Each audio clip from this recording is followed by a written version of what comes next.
Check out this pool. At a glance, I can see across it, I could see the bottom of it, and I know it's in there. And for centuries, this wasn't the case with the world's oceans. They always extended far beyond what we could see on the horizon, and they were treated as limitless supplies for food, energy, sport, and as repositories for our wastes. We know now the limits of the oceans, and that we've exceeded them to the point of ongoing and imminent collapse. That's what we're going to be exploring in this topic of sustainability of the oceans.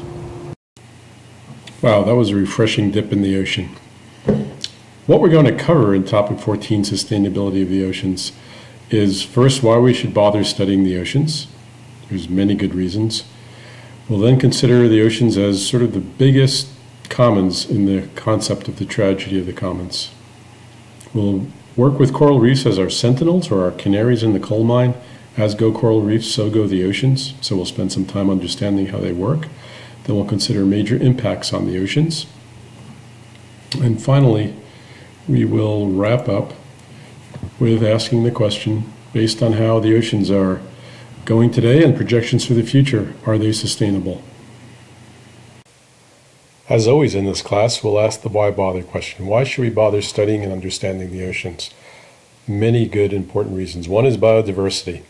If we look at the oceans, there's a huge range of environments, from out in the deep ocean, the deep sea, in the open ocean, coral reefs, a distance out from the shoreline, things around the shoreline like salt marshes, estuaries, mangrove beds, seabeds, seagrass beds. These are all important places for habitat for a variety of species. So there's a range of species that exist. There's also a huge volume of life in the oceans because the oceans are so enormous. So the oceans are vast, the oceans are varied, creating an enormous component of Earth's biodiversity. Examples of the importance of the oceans for biodiversity include the fact that nearly all the living space on the planet is in the oceans. The oceans contain more than 1 million species. By some estimates, that's more than half of all species on Earth. This ranges from the biggest animal on the planet, the blue whale, as shown here, to one of the weirdest, the blobfish. I could show you a picture of the blobfish, it wouldn't do it justice. I suggest you Google blobfish images and pick your favorite 3. I'd love to see them. Now, in addition to biodiversity, there's a number of other good reasons why we should bother spending time, investing time to understanding the oceans. In terms of the water cycle, 97% of all water on Earth is in the oceans. The climate system, as we've seen this semester, very influenced by the oceans. The carbon cycle, fundamental role is played by the oceans. And then lastly, let's consider the impact of the oceans on the global economy. To see just how significant a part of the world economy the oceans make up, consider the tens to hundreds of billions of dollars that are tied up in the fishing industry, trading and shipping, navies, offshore oil and gas extraction, and who knows what we may be able to obtain from the oceans in the future as we look for engineering solutions to our energy challenges. This is a really cool picture of an oil tanker pushing a wave out in front of it and dolphins surfing that wave down in Port Aransas. So I think there are some really good answers to the why bother question. Mainly, yes, we definitely should bother worrying about the ocean. We want to consider the major impact issues involved that are threats and challenges to the ocean's sustainability. The most pressing threats to the ocean's health today are both human-induced and are synergistic. Most of the threats to the ocean's health today involve threats to the biodiversity of the ocean. Here are the 4 most pressing impact issues on the oceans. There's climate change, ocean acidification, which we spent a fair bit of time in the discussion section doing that experiment and considering the importance of ocean acidification on biodiversity in the oceans, so we won't spend a lot of time on that today. Habitat degradation and overexploitation of species. Species overexploitation is a fancy term for overfishing. Sadly, the oceans are probably the largest and the best example of the tragedy of the commons. And in this case, it's just like the tragedy of the commons with the shepherds on the meadow. Too many people taking a little too much out over time, creating a vast depletion of the good stuff in the oceans. Too many people putting a little too much in terms of their waste, creating real challenge for the habitats that are in the oceans. It was in 1883 that Thomas Huxley, the famous scientific philosopher, said, "All the great sea fisheries are inexhaustible." Boy, did he get it wrong. The limitless expanse of the oceans, as far as you could see, as far as one can dive down, it was probably pretty reasonable to think that in 150 years ago. There's no excuse to think that today, yet this is what drives much of the challenges the ocean faces. These challenges to ocean sustainability are so enormous that it led the media as recently as 10 years ago to pose questions such as this: are the oceans dying? This is based on scientific evidence that have been collected that shows that 90% of the large fish in the ocean, such as the hammerhead shark shown here, are now gone. Now you might think, maybe that's a good thing. If we get rid of all the sharks and whales, we could swim without fear in the oceans. While that might be a good thing, a really bad thing that would result is that these top predators keep the ocean's ecosystems' food webs in balance. We would lose that balance, and we are losing that balance as we remove these top predators. So now we'll turn to look at coral reefs as guideposts for the state of the ocean. We'll ask the question, what are reefs? What are the corals that make up the reefs? What benefits do they have for us? Where do we find the coral reefs today? How does a reef work? Let's consider this. There's several fundamental requirements to how a reef works. For them to grow, they require warm water, clear, and shallow water. They're really like the tropics. They've evolved over geologic time to like water, 25 to 28 degrees centigrade. Clear water is important because photosynthetic algae make up the base of their food chain. Shallow water as well. The water needs to be well circulated because the corals build a skeleton. They remove ions from seawater to make minerals for their skeleton. They need a lot of volumes of water to be able to make that skeleton grow. And there needs to be a balance in nutrients. Not too much, not too little. Too much, algae will overgrow and suffocate these reefs.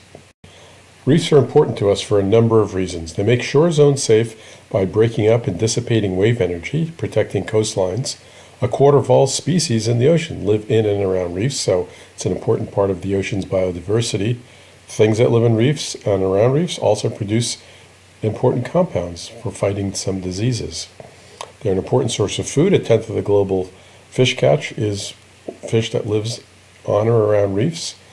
A number of states and countries, like Florida, their economy is dependent upon it. And finally, corals are calcium carbonate, CaCO3, so they have a very important role in and are sensitive to the global carbon cycle. Let's take a look at how reefs can protect shore zones from wind-generated waves. Now remember that ocean waves transport energy across long distances, but the water itself does not move except up and down. There's this orbital motion to waves. And remember when we looked at Mavericks, although that was not a reef-generated wave, that was a wave in which the topography shallowed and caused the wave to build up, stand up, and break further out from shore, protecting the coastline. Reefs act very much in the same way. They form this shallow topography that helps the waves stand up and break further from the coastline, thereby protecting the coastline and saving that brunt of energy from being bashed against the coastline. Now, this illustrates why reefs are so important to the ocean's biodiversity. Look at the variety of habitats, the stony skeletons, the softer tissued organisms living on and around the reefs, as well as the fish that can nestle in between both the stony skeletons as well as the softer tissue places. It's really a very diverse habitat for a variety of organisms. Well, where do reefs occur today? Look at this map. The red dots are where all the major coral reefs in the world form today. If you draw a line between 30 degrees north and 30 degrees south, those two lines encompass where all the major coral reefs are. You'd think they'd name the tropics based on where coral reefs occur. This is the requirement of warm water that these organisms have evolved over geologic time to require. Another requirement is this shallow water. This is reflected here too. They form along the coastlines of continents and islands, wherever they occur throughout the world. Let's take a closer look at what a coral looks like. This big domal head here underwater is a coral head. There's dozens of individuals of this colonial organism living here. Individual polyps, these are animals, soft-bodied tissued animals. Individual polyps or organisms live in these holes in the stony skeleton of this coral head. Here's a close-up view of about 10 of these individual polyps making up this colonial organism. You can see that each individual polyp, in the very center, there's a hole, that's its mouth. And on the exterior, you could see these yellow tentacles coming off. You use these tentacles to capture small fish, other prey like plankton, things floating around in the water, things swimming in the water. If it's big enough to grab and fit in their mouth, they'll eat it. These tentacles also have stinging cells that help to stun or kill its prey before they eat it. That was a view from above the individual polyp. Now let's look at a cross-section through here. You can see at the top of the organism the tentacles that we spoke about, the mouth, the food comes that they grab, kill, or stun, or just grab, comes in and goes into the mouth and down into the stomach cavity. It digests what it can. The waste comes back up out the mouth. As we go further down, you can see the calcareous base of the polyp in white. So everything that's green is soft tissued organism. Everything that's white is the stony skeleton of the organism made out of the mineral aragonite, a form of calcium carbonate, CaCO3. So we've gone through the basics of what a coral is as an organism, its fundamental environmental requirements in terms of shallow, warm water, tropical temperatures, etc. One more fundamental component of tropical corals is this relationship they have with this really curious creature called zooxanthellae. This is an algae, a plant-like organism that lives within the soft tissues of the polyp. It undergoes photosynthesis and thereby provides food for the coral. The coral's waste products is actually of use for the zooxanthellae and undergoing their metabolic processes. So everybody wins in this symbiotic relationship. Well, that's it for now. In class, we'll continue to look at corals and look at their larger scale structures and how they respond to environmental changes. We'll see why corals are such excellent recorders of the environment around them and their responses to the impacts that humans have on the ocean environment. We'll do that and ask the question, are the oceans sustainable? And know what's in there. For